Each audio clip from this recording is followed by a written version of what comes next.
بسم الله الرحمن الرحيم الحمد لله رب العالمين والصلاة والسلام على أشرف الأنبياء والمرسلين نبينا محمد وعلى آله وصحبه أجمعين.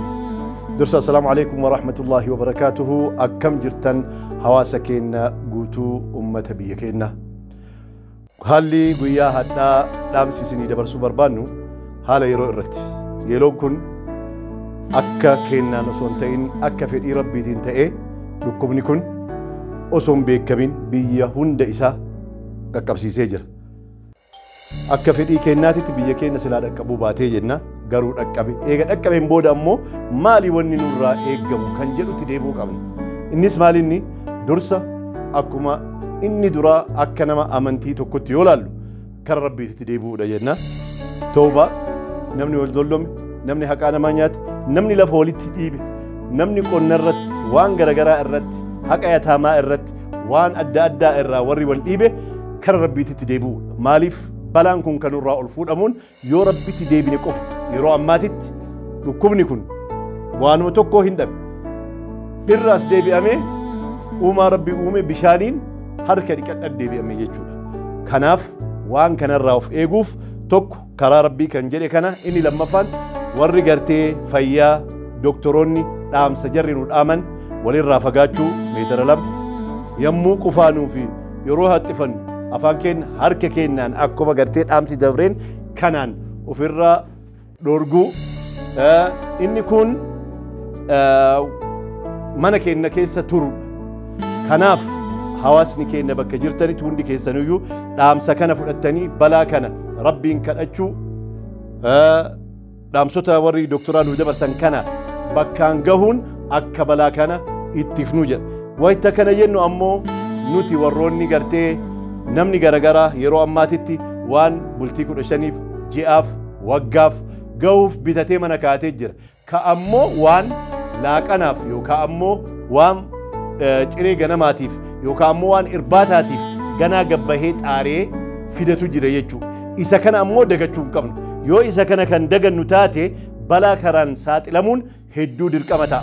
Akkamitti yoo jenne namoonni amma waan kanatti gartee qabeenya hin qabne gabbahanii yookaan liistiroo dalaganii yookaan puulii baadhatanii yookaan waan garagaraa dalaganiit waan qoonqoo ofiitti nyaataniif dirqama waan ta'uuf yeroo kana walitti laaqamuun walitti kalaahuun wanni garagaraa waan argamuuf kanarraa ummata kana nutu isinii jira yoo ka jennuun taate ummata kanaa bu'uu hin dandeenye jechuudha. Kanaaf ummanni hawaasni bakka hunda jirtan ummanni gartee islaamaa kan kiristaanaa kan oromoo hundi kennaa jechaadha.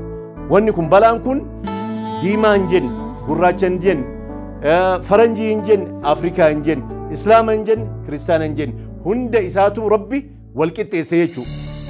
Mara isaa wal qixxeesse kama barbaade keessaa kama gartee rabbiin itti ajaje keessaa waan qabuuf kanarratti wal holuu dhiifnee wal qooduu dhiifnee qabeenya kennaan ani qabeenya qaba mana itti dhokadhu qaba yookaan ammoo makiinaa oofuu qaba jennee waan kanarraa gartee osoo akkana sun ta'in tokko taanee waan qabnu walii kennine waan jiru hundi keenya wal bira yoo kan dhaabannu taate balaa kana jalaa rabbis nu baasa jechuudha.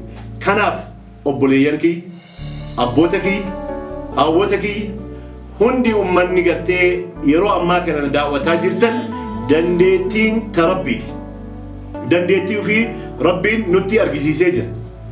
Limanil mulku al-yawma guyyaa qiyaama duniyaa kanarrattis arginee jira. Hundi nama dachii kanarraa jiru hundi isaatu amantii gara itti amanuun martuu rabbitti ol qabatee jira jechuudha. Yaa rabbi balaa kana nurraa kaasi jedhaa jira jechuudha. Kanaaf marti kennaayyuu rabbi balaa kana nurraa kaasuuf yoo maal taane yoo waan qabnuun wal bira dhaaban rabbitti hubannee wal dhullumuu irraa wal dhiibuu irraa deebinee kan rabbiitti yoo kan deebinu taate rabbiin nu gargaara. Yoo rabbiif tumsine rabbiif nu tumsa. Kanaaf in tansurullaha yansurkum jee rabbiin. Rabbiif haa tumsu rabbiif tumsuun waanuma rabbiin irraa nu dheere irraa nu dhorge irraa dhoowwamudha. Waan inni itti nu ajaje irratti deemudha. Wal qarqaarsa وتعاونوا ربي ننجي والكركاسة كان الرتي وتعاونوا على البر والتقوى ربي ننجي يجو كناف كركاسة كان الرتي الرجم سنة وني ويا حتى وليف نابو كركاسة كان مالي في والكركاسة laga ceenuu danda'a. Yoo wal qarqaarre bakka gahuu qabnu balaa kanarraas wal ittisuu qabna. Wal qarqaarsoo itti jedhu dhaabsuma hadda walii dhaabnee walitti hin siiqina. Harka dhiqadha mana keessanii hin bahina jennu kunniin wayita wal qarqaarsa irratti argame jechuu. Kanaaf kanarratti cimnee itti deemuu qabnaa jedhanii inni kun ammoo akkuma gartee namni hunduu ka kanaan durallee dursee dubbataa turetti dhaamsa lamaa isinii dhaamee yookaan ammoo jettoota lamaa isinii dhaamee yaada kiyya kan guyyaa haddaa kana gabaabsuu barbaada. Inni sunis maalinni waa lama. Tokko gartee qabeenya kennaa fi humna kennaa fi beekumsa kenna hunda isaa yoo guyyaa kanaaf waan kanaaf kan olchine taate wanni inni nuuf fayyadu wayitu hin jiru jennee kun isa fakkii qabannee deemnu jechuudha.